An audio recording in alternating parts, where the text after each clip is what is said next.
Bonjour à tous. Alors, merci infiniment pour votre invitation à parler d'un sujet quand même assez compliqué et pas tant décrit que cela dans la littérature, la question de la dépression dans la trisomie 21.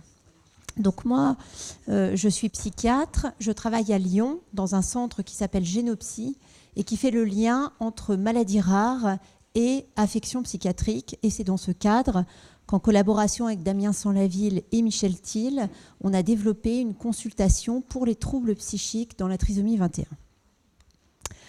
Alors, je crois que la dépression dans la trisomie 21, elle peut répondre à un triple enjeu qui n'est pas simple, qui est tout d'abord de pouvoir poser un diagnostic, pouvoir repérer la dépression, ensuite pouvoir gérer les troubles du comportement qui sont souvent le masque de la dépression, et enfin pouvoir considérer ce triptyque que sont la personne, son environnement et la prescription médicamenteuse, lorsqu'elle est nécessaire. Alors, quand est-ce qu'il faut y penser ? Je dirais, penser à une dépression dans la trisomie 21, c'est quelque chose qui doit être assez systématique. Vous entendez pas bien ? Pardon. Alors, penser à un diagnostic de trisomie 21, de dépression dans la trisomie 21, ça doit être quelque chose qui doit être assez systématiquement évoqué en première intention devant une modification du comportement. Je crois qu'une modification du comportement, en principe, ça s'évalue précisément, on pense à la dépression et le recours aux neuroleptiques ne doit jamais être proposé en première intention. Je crois que s'il y a une chose à retenir de cet exposé, ce sera l'idée de vraiment évaluer correctement une manifestation comportementale. Alors, je dirais qu'il y a une triade qui est quand même assez évocatrice, qui est une personne qui va perdre de l'intérêt pour son quotidien, qui va régresser, qui va développer des troubles du sommeil avec une insomnie ou au contraire un réveil précoce, qui va être fatigué et qui va donc pouvoir présenter des troubles du comportement. La dépression dans la trisomie 21, elle est globalement assez largement sous-diagnostiquée. Il y a des particularités qui sont inhérentes au syndrome, c'est-à-dire que ce sont des personnes qui, de par leur vulnérabilité cognitive, ont une fragilité vis-à-vis de la dépression, et ce, quel que soit l'environnement qui est autour d'eux. Alors, les critères de dépression du DSM-5, donc, qui est la classification américaine pour les troubles mentaux, c'est essentiellement la tristesse, l'anxiété et l'anédonie. L'anédonie, c'est-à-dire la perte de plaisir. Et enfin, mais ça, je crois que ça a été assez largement abordé par Michel Thiel, un adulte porteur d'une trisomie 21 qui présente un syndrome dépressif, bien sûr, il faut, lorsque les symptômes sont contrôlés, s'interroger au sujet d'un processus neurodégénératif. La fréquence des troubles du comportement, je crois qu'elle doit être soulignée puisqu'elle prend le masque d'une dépression dans 30% des cas. C'est-à-dire dans 30% des cas, un cas sur 3, un trouble du comportement dans la trisomie 21 est le symptôme d'un syndrome dépressif ou anxieux.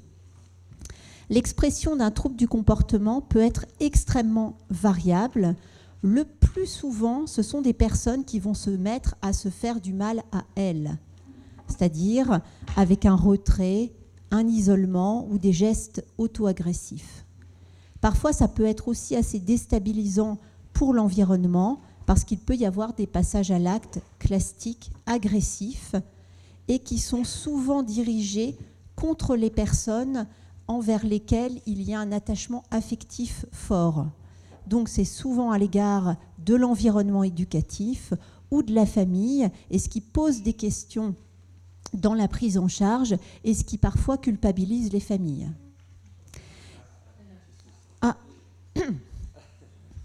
Et enfin, plus la composante anxieuse est importante, plus le risque de passage à l'acte est également important, et plus la personne est placée dans un environnement nouveau qu'elle ne connaît pas bien, plus le risque également des troubles du comportement augmente. Alors, prendre en charge un trouble du comportement, comme je le disais en préambule, et je crois que c'est vraiment la chose qu'il faut retenir de mon exposé, c'est que la solution à un trouble du comportement, ça n'est pas un traitement neuroleptique, et le trouble du comportement doit être analysé de manière multimodale. Tout d'abord, analyser la personne dans son environnement, rechercher en premier lieu une affection médicale générale ou une douleur. Et ça, c'est une chose pour laquelle on a beaucoup de chance à Lyon, c'est qu'avec Damien Sanlaville et Michel Thiel, c'est toujours quelque chose qui est remarquablement fait. Rechercher également tout le spectre des manifestations des troubles du sommeil. Je crois que tout à l'heure, vu que vous aviez parlé de l'apnée du sommeil, du décalage de phase, tout ça, ça peut générer des troubles du comportement chez la personne. Et enfin, je crois qu'il faut aussi prendre en compte les particularités cognitives de la personne qui peuvent expliquer qu'elle a du mal à gérer l'information, à gérer la nouveauté, son environnement, et que tout cela peut générer un trouble du comportement. Et parfois, des aménagements très simples dans l'environnement de la personne permettent d'avoir un impact considérable sur le comportement et sur l'humeur.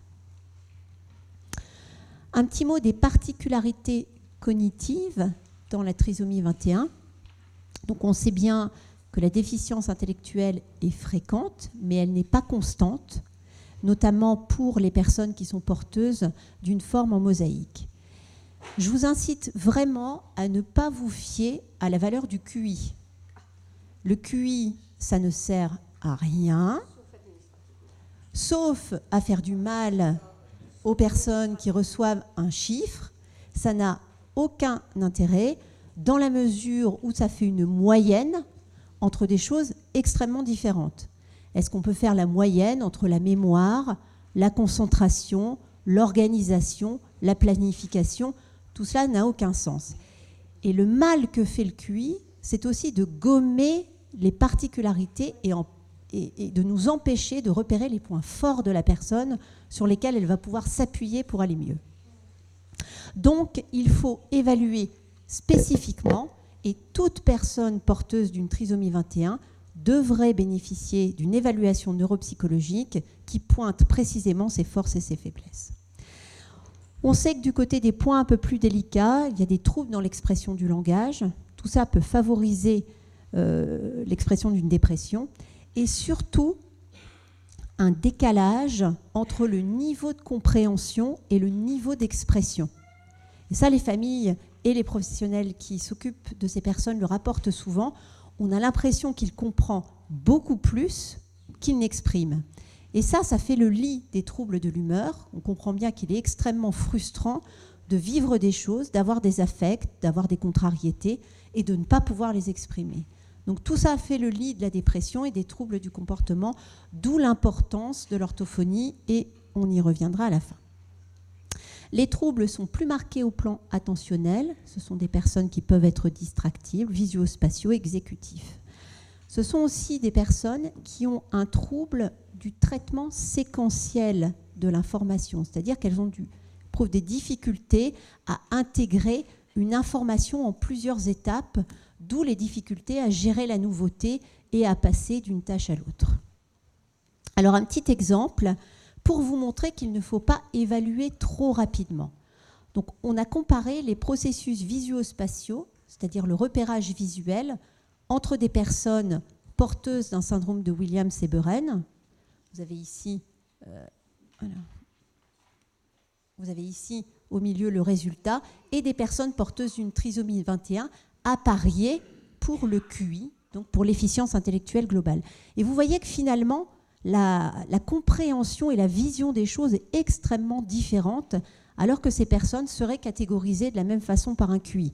Vous voyez ici que dans le syndrome de Williams, les personnes voient les détails de manière très précise, mais n'ont pas une bonne appréhension de la forme générale, ce qui est strictement l'inverse pour les personnes porteuses d'une trisomie 21. Ensuite, les enjeux qui caractérisent la personne. Alors, lorsque l'on interroge les familles, et il y a eu un certain nombre d'études publiées là-dessus, sur les adjectifs qui revenaient le plus fréquemment pour décrire leurs proches, eh bien, les adjectifs d'affectueux, agréable, allant facilement vers les autres, drôle et généreux, étaient les adjectifs qui revenaient le plus souvent. La distractibilité, le manque de persévérance et le ralentissement étaient aussi des éléments qui caractérisaient la personne. Ce qui est important et qu'il faut bien garder à l'esprit, c'est qu'une personnalité, c'est stable dans le temps. C'est-à-dire qu'une personne qui a toujours été drôle et qui va facilement vers les autres, du jour au lendemain, elle ne va pas changer de personnalité. Et une modification du style relationnel de la personne, c'est-à-dire de la façon dont la personne s'ajuste à autrui, c'est un point d'appel pour des symptômes dépressifs ou anxieux. On ne devient pas renfermé, on ne devient pas sombre, on ne devient pas égoïste d'un seul coup quand on ne l'a jamais été. Ça peut être le signe d'un syndrome dépressif, d'une douleur ou d'autres manifestations psychiques. Il faut également veiller à la qualité des interactions sociales avec la famille et avec les personnes étrangères. C'est-à-dire, du jour au lendemain, un jeune qui ne cherche plus à échanger avec sa famille, qui ne va plus spontanément vers les autres, là encore, c'est un point d'appel. Donc Michel Thiel vous a fait un point sur tout ça tout à l'heure, mais bien sûr, des modifications au sens très large de l'environnement familier de la personne, qui, je vous le rappelle, a du mal à traiter l'information, eh bien, ça peut générer un syndrome dépressif ou anxieux. Ça peut être un deuil, ça peut être une perte, ça peut être un éducateur à qui on s'était beaucoup attaché et qui a changé, ça peut être un changement de groupe et puis on a perdu tous ses copains. Tout ça peut être un facteur de risque à un syndrome dépressif. Et puis, bien sûr, pour les jeunes, la période de la puberté est également une période à risque. Alors, en psychiatrie, on a des outils d'évaluation standardisés qui sont ce qu'ils sont, mais qui permettent de faire le point sur l'ensemble des symptômes et puis aussi de pouvoir parler entre psychiatres le même langage.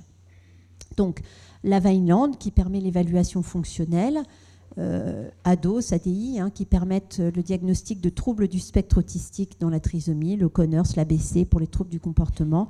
Et enfin, on dispose également d'outils chez l'enfant et chez l'adulte, qui sont la Kiddi-SADS et la Mini, pour évaluer les symptômes psychiatriques. Pour poser un diagnostic de dépression et pour évaluer de manière multimodale les troubles du comportement, il est important d'être à l'écoute de l'environnement et en particulier des plaintes des familles.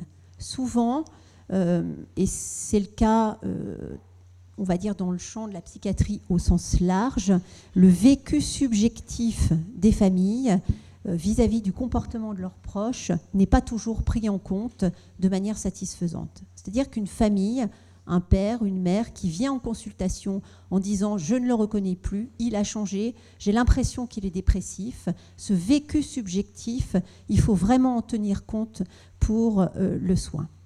Également, aider la famille et l'environnement à la gestion des comportements en analysant l'environnement de la personne. Quels ont pu être les changements? Est-ce qu'il y avait une relation affective qui s'est nouée avec une jeune femme? Est-ce qu'il y a eu des modifications de l'équipe de prise en charge? Tout ça, c'est à nous, médecins psychiatres, d'aider et de guider l'environnement socio-éducatif et familial de la personne pour aider à remettre en place des circonstances plus favorables à une humeur plus stable. Enfin, la question de la prescription médicamenteuse. On ne prescrit jamais de psychotropes sans un examen médical général. C'est-à-dire qu'au regard de la fréquence des manifestations psychiatriques en lien avec une douleur ou avec une affection médicale générale ou avec une épilepsie, ça doit toujours être la première étape de la gestion d'un trouble du comportement. La prescription médicamenteuse, il y a très peu d'études qui portent sur la prescription de psychotropes dans le champ de la trisomie 21, donc je vous relate notre expérience personnelle. Il y a des caractéristiques qui sont inhérentes au syndrome de trisomie 21, qui sont, de manière générale, une mauvaise tolérance des psychotropes. Ce sont des personnes qui sont exposées aux effets secondaires, en particulier les effets secondaires neurologiques et la sédation. Dans l'immense majorité des cas, un traitement psychotrope adapté, c'est une monothérapie, c'est-à-dire un seul médicament. Quand on commence à ajouter des couches de médicaments, c'est qu'on n'a pas compris le diagnostic, on est passé à côté de la cause des éléments dépressifs ou des troubles du comportement. Un traitement psychotrope bien choisi, c'est un seul médicament à petite dose. Ça marche. Si on traite correctement une dépression par un antidépresseur à petite dose, ça fonctionne.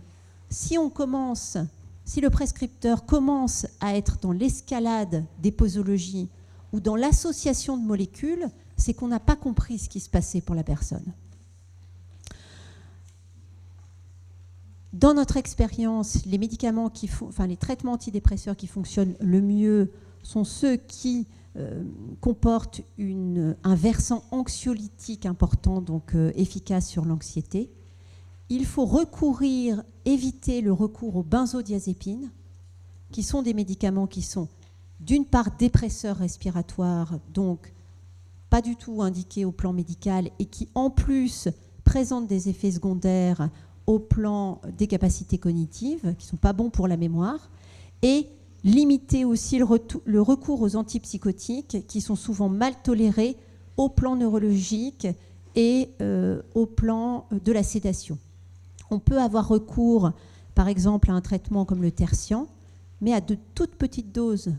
Dans notre expérience, gérer un trouble du comportement dans une trisomie 21, ça peut être 1 ou 2 gouttes de tertian le matin et le soir. Il n'y a absolument aucune raison de donner des posologies invraisemblables. Aucune raison. C'est souvent mal toléré, les personnes sont fatiguées, se sentent mal avec le traitement, et ça décuple les troubles du comportement et on se retrouve dans un cercle vicieux. La prise en charge doit aussi être intégrative. Prise en charge d'un syndrome dépressif, anxieux, d'un trouble du comportement, ça n'est pas uniquement le recours aux psychotropes, c'est traiter les troubles du sommeil par de la mélatonine, c'est appareiller aussi une apnée du sommeil qui en elle-même peut être dépressogène, penser à la communication. Vous voyez tout à l'heure le décalage entre le langage réceptif et le langage expressif. Si on ne donne pas les outils, soit par le langage, soit par les techniques de communication augmentative à la personne pour développer ses facultés d'interaction sociale, elle ne peut pas aller mieux psychiquement, et ce, en dépit des traitements. De nouvelles techniques sont proposées dans la trisomie 21, la remédiation cognitive, les thérapies cognitivo-comportementales, la relaxation, pas oublier, le mindfulness, qui est la méditation de pleine conscience. Dans le service, on a pu proposer à des enfants avec trisomie 21 des petits exercices de méditation de pleine conscience. Pour les familles, je vous recommande l'achat d'un CD qui s'appelle « Calme et attentif comme la grenouille ». Ce sont de petits exercices de relaxation qui peuvent tout à fait être proposés aux personnes, et même pour nous tous d'ailleurs. Aider les personnes à accéder à une autonomie qui est adaptée au degré de leur handicap, ne pas trop en vouloir ni pas assez, essayer d'avoir une évaluation de leur autonomie qui soit la plus précise possible, aménager l'environnement. Enfin, il existe des structures spécialisées en psychiatrie pour la prise en charge des personnes, mais toutes malheureusement ne sont pas sensibilisées à la question de la trisomie 21, et on l'espère, le PNDS en cours de rédaction sera une ressource utile. Voilà. Je vous présente juste une diapositive, et ce sera la dernière, sur donc notre centre qui a 3 missions: dépister les maladies rares devant des troubles du comportement, pouvoir avoir une exploration spécifique du phénotype psychiatrique des maladies rares, et c'est ce que j'ai essayé de vous présenter brièvement ce matin, pour élaborer des outils de soins qui soient plus spécifiques. Et enfin, on travaille tous ensemble pour que les choses évoluent favorablement pour les personnes. Je vous remercie de votre attention.